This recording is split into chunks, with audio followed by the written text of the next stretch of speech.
হলিউডের শিখরে পৌঁছেও প্রিয়াঙ্কা চোপড়ার হৃদয়ে বলিউড পড়ে রয়েছে। আর সেই আবেগেই এবার দুরন্ত প্রত্যাবর্তনের পথে হাঁটলেন তিনি। গত কয়েক সপ্তাহ থেকে নেটিজেনদের মাঝে গুঞ্জন, বলিউডে ফিরছেন প্রিয়াঙ্কা, তাও আবার রাজামৌলির পরবর্তী বিগ বাজেট অ্যাকশন অ্যাডভেঞ্চারে। বিপরীতে রয়েছেন মহেশ বাবু। ভারতীয় গণমাধ্যমের এক প্রতিবেদনে বলা হয়, আপাতত সেই ছবির ওয়ার্কিং টাইটেল SSRMB। একই সঙ্গে শোনা যাচ্ছে আরও একটি বিস্ফোরক সম্ভাবনার কথা। অ্যাটলি আল্লু অর্জুন জুটির প্রজেক্ট AA22 A6 ছবিতে প্রধান নায়িকার প্রিয়াঙ্কার নাম উঠে আসছে।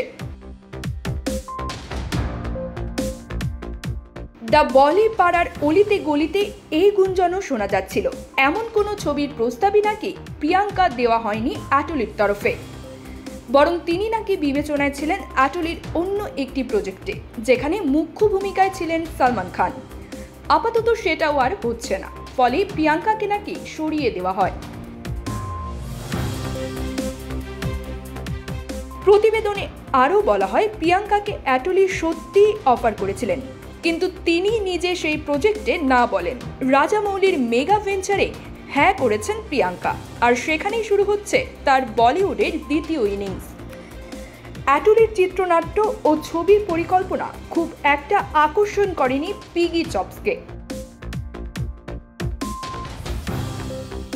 অন্যদিকে রাজামৌলির ছবি তীব্রতর, বলিষ্ঠ আর একেবারে হলিউডি মাত্রায় তৈরি হতে চলেছে।